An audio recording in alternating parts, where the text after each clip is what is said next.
Will we all be long dead before the Montreal Canadiens win another Stanley Cup? And is Jonathan Drouin trying too hard? This is Hockey Inside Out.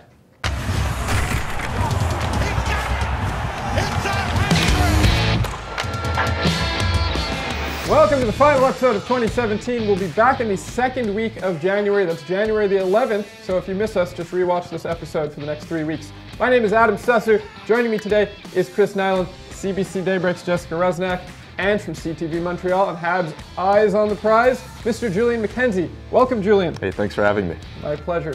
Our pleasure. It's our pleasure.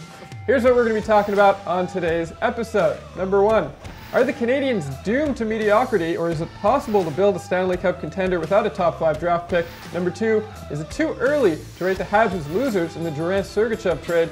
Number 3, is Jonathan Drouin trying to do too much? Number 4, does Carey Price have good reason to be standoffish towards the Montreal media? And number 5, what's gotten into the Habs' fourth line? Let's start the show. The Montreal Canadiens have had only 2 top 5 draft picks since they last won the Stanley Cup, roughly 1,000 years ago. Those 2 draft picks have been Alex Galchenyuk, who went 3rd in 2012, and Carey Price, who went 5th in 2005. Since their last Stanley Cup, which I'm now told by my producers is 1993? 93, Got okay. it. Yeah. Since their last Stanley Cup in 93, the Canadiens have had teams that have had sometimes been quite better than average, and at other times been far below average, so for the most part, they've been pretty average. Are the Montreal Canadiens doomed to mediocrity, or is it possible to build a Stanley Cup contender without a top 5 draft pick? What do you think? Anything's possible, but right now I just find this team as mediocre. They're playing that way. They're a 500 team. What's the future going to bring? Who knows? But I think this year, this team, especially this road trip right now, if they don't have success on it, and it was a good start last night for them, but if they're going to be letting in 5 goals a game, it doesn't look good for them in the road trip. And if they don't do well on this trip, that could be it for them for this season.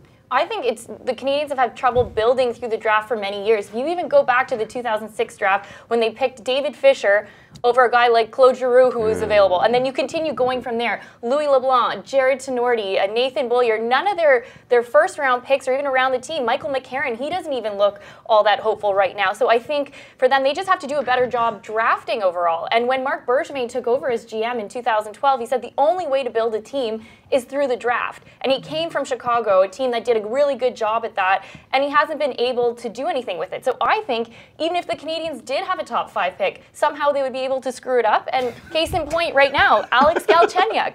He was supposed to be, the savior of this team.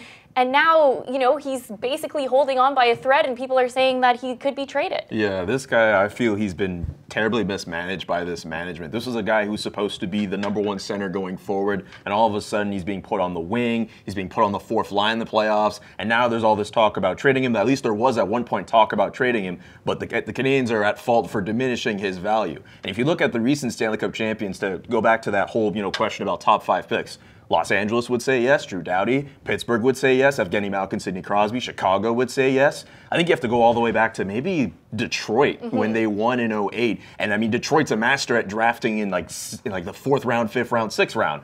So you need those top 5 players from the draft to do significantly well and win a Stanley Cup or even give yourself a chance. And the Canadiens find themselves with 2 marquee guys picked in the top 5, and they still can't do anything. Carey Price was an outstanding goaltender over the last how many years, and we're starting to not see him necessarily at that elite level that we're used to. Allowing 5 goals, that's not the Carey Price we're used to. We were spoiled all those years, and the Canadiens were not able to put enough pieces around him to turn those playoff runs into Stanley Cup championships. So, yeah, I'm kind of with Jess here. I feel like if the Canadiens do get another draft pick, they're going to screw it up. Like Rasmus Dahlin. People are already bringing up the whole, tank for Dahlin. Let's get Rasmus Dahlin. I always think, imagine Rasmus Dahlin coming to the Montreal Canadiens and having to learn from J.J. Daniel. That just makes me cringe. Or the Canadiens will draft him and trade him, like we saw the Ryan McDonough thing that everyone is not over with this city, and I don't think will be for a while. No, for sure. Do you think the team, though, is responsible for Galchenyuk not doing as well as he should be doing? Would he do better on another team? He has to take responsibility in that. And you look at the way he came into training camp. He came into training camp with this coach like he wasn't serious. He came in like it was Guy Lafleur and he won 6 Stanley Cups. He didn't work. He floated, and it showed up when the season started, and that's why he ended up on the fourth line. He got himself there. The center wing thing, whatever. He's been around long enough. If you can't learn how to play in your own end after 5 years in the league, I don't think you'll ever learn. But I think it's the way that he's also treated by the team. Pat Hickey asked after the Vancouver game, Alex Galchenyuk got a goal. What did you think of him and his line? And the first thing Claude Julien said was, I don't think they played a very good game. Now, I think if it was any other player, he wouldn't have started off the answer that way. So I think it's a little bit on both sides, as Chris said, that Alex Galchenyuk needs to know that he's a professional. He's not Guy Lafleur. He needs to work for it. But at the same time, I think if the Canadiens sort of dealt with this outside the media, it might be, a different story. 100%. Like change his diaper and feed him some Magnum. 100%. No, I think it falls on both sides here. I think the Canadiens, as I mentioned before, they mismanaged him. But at the same time, I don't think he's necessarily helping himself here. He still comes across as this person who isn't necessarily mature. And yeah, you're absolutely right, Chris. He's been in this league long enough. He should know better. But I don't think it helps when the team keeps putting him in different lines and they don't keep him at center, where he probably should have been all along. You live and die with his mistakes and let him improve from there. But instead, they said, hey, you know what? We feel you're a better fit at wing. Oh, you're not a good center. You're not able to play in your own end. It's the things you say sometimes, right? That'll maybe affect the player. It's on both sides. Okay, well, on the other hand, maybe if the Canadiens did get a good draft pick, they would trade him away, like case in point, Mikhail Sergachev, which brings us to our next question.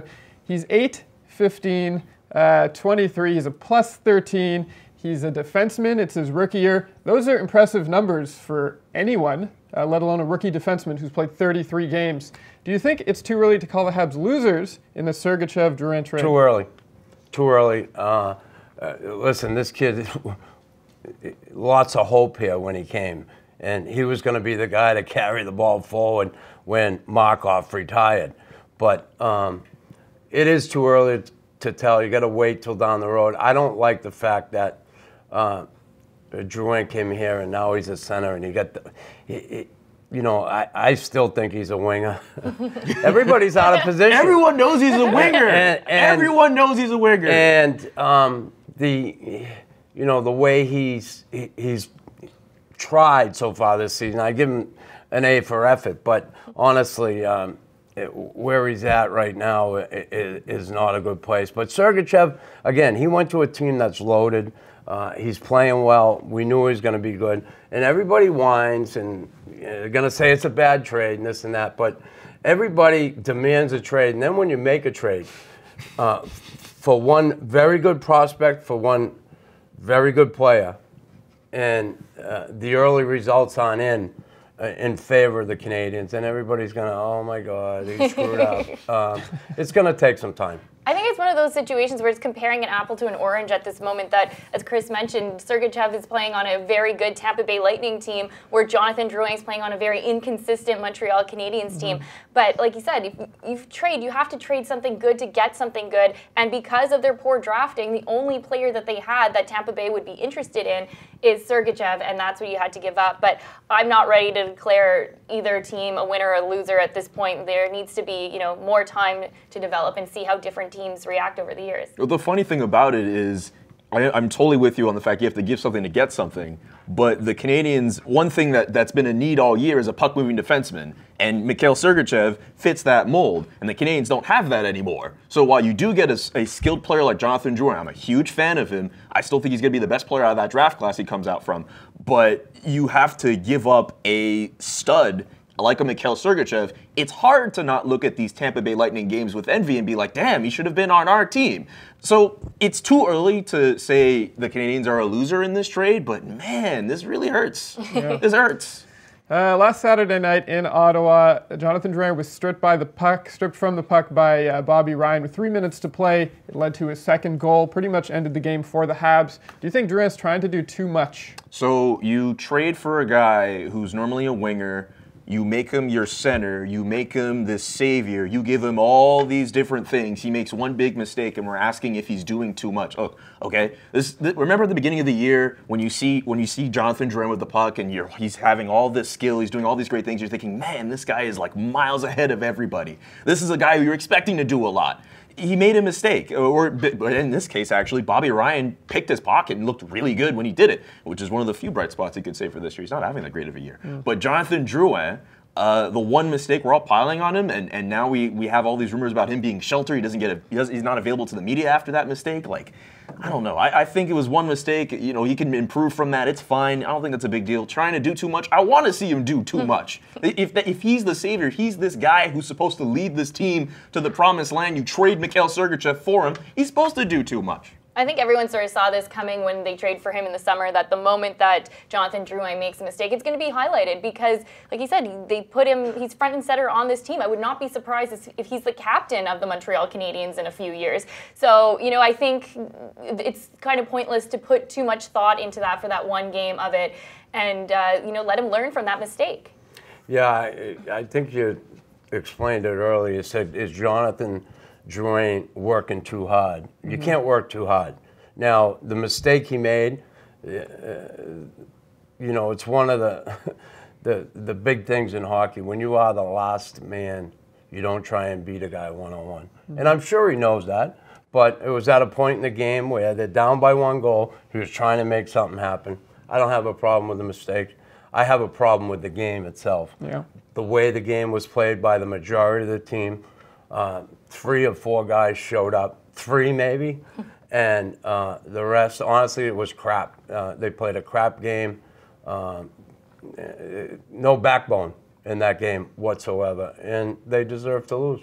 Okay. So Carey Price has become increasingly hostile towards the Montreal media. What did we ever do to him? That's what I want to know. Do you think he has reason to be standoffish? Oh, God, you know, I don't know. Because of that interview the other day, I don't have a problem with it. And honestly, all players could care less about the media. It's been that way all the time. Since I played, I looked around the room. Guys hated the media. They always took the stances, the media cannot help you, they can only hurt you. And I don't believe that's changed today. Guys, you know, sure, you have to have a rapport with the media. And you have to do the interviews, but I guarantee you close to 100% of them would much rather, after a game, take this stuff off, go take a shower, and go out and do what they do. Because honestly, it's always been adversarial with the media. And, you know, again, in Carey Price's case, Galchenyuk's case, Pacioretty, all of them, there's been rumors, there's been stuff out there, and they take it personally, and some of those rumors could be true, some could be false. But when guys hear about it, it affects them adversely. And you know, if he wants to be standoffish, I don't have a problem with it. But this is what I think. Is this the first time anyone has ever met Carey Price or listened to his post-game scrums? Like, Carey Price has never been known for a guy who's warm and fuzzy when it comes to the media, starting from basically day one. He's a quiet guy. He doesn't like to talk. Sometimes, you know, he can give a really good interview and he's in a good mood that day, but those are one-offs. This is classic Carey Price, so I don't really understand why people are getting up in arms about this. This is what you've come to expect from him. So to me, it's only normal. And as Chris said, some guys don't like talking to the media, and this is what they do, because then you can ask 25 questions in the span of 1 minute, and then they know that they're done.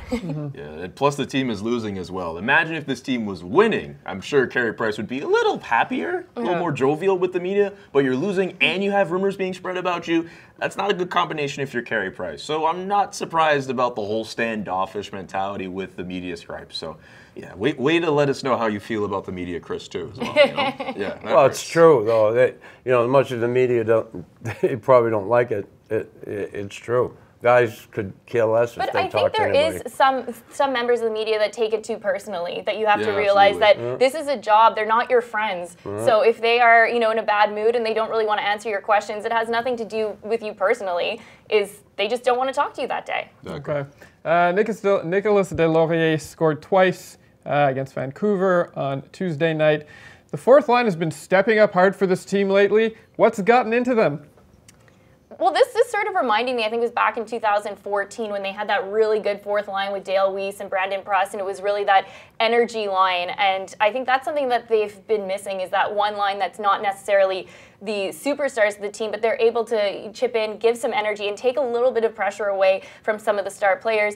Max Pacioretty still has not found the back of the net in that game against Vancouver. He had a lot of chances. He had 2 assists, and he looked like he was starting to find his game a little bit more, and he'll find the back of the net probably soon, because I think he just feels good about himself after that game. I have to offer a mea culpa here. I was wrong about Nick Deslauriers. I mean, Nick Deslauriers has been putting up points since he got called up, but I figured that calling him up as opposed to Daniel Carr was the wrong move done by management. And eventually the Canadiens did right by calling up Daniel Carr, which, by the way, I think he should be a regular in this team. This is a guy who should have a 15-goal season by now. He's able to bring energy, and he's able to score goals. You don't need to depend on him like a top-line scorer, but that's a guy you can put on your bottom lines, and he can give in and chip in and give you some scoring. So I think one big reason why the Canadiens' fourth line has been doing so well, I have to attribute it to Daniel Carr. I think in all but 2 games he's played this season, he's put up at least a point. So Daniel Carr, some of that youth that comes in, Byron Frais has done okay as well, and Deslauriers has brought a bit of a spark. I have to admit, he was in 2 great spots yesterday against the Vancouver Canucks, both resulting in goals. So they've been able to bring some spark. And also with Marc Bergevin's track record with getting all these bargain bin guys and fourth line players, you shouldn't be surprised that the bottom line guys are able to bring energy. Bergevin is able to get those guys and put them in the right position. So. Yeah, for sure. They're bringing energy, but I think the big difference with these 3 players on the fourth line is the fact that they want to stay here. They want to be here. They want to prove to the coach that they belong. Other guys, they know they're here. We have a contract. You know, we're gonna. If you watched the game the other night, they floated through the game. It was too cold for them. But these guys go out and they keep the game simple. They put the puck in. They work it. They cycle it. They go to the net. They do the things that, quite frankly, some of the better players on this team just aren't doing. And until they start to do that, they're not going to have success. Okay, well, that is our show for this week. Final show of 2017, but like I said, we'll be back on January 11th. I want to thank everyone on our panel today. I want to thank you at home. Enjoy your holidays. Don't get too depressed about the state of the Montreal Canadiens, okay? I'm Adam Susser, and I'll see you on January 11th.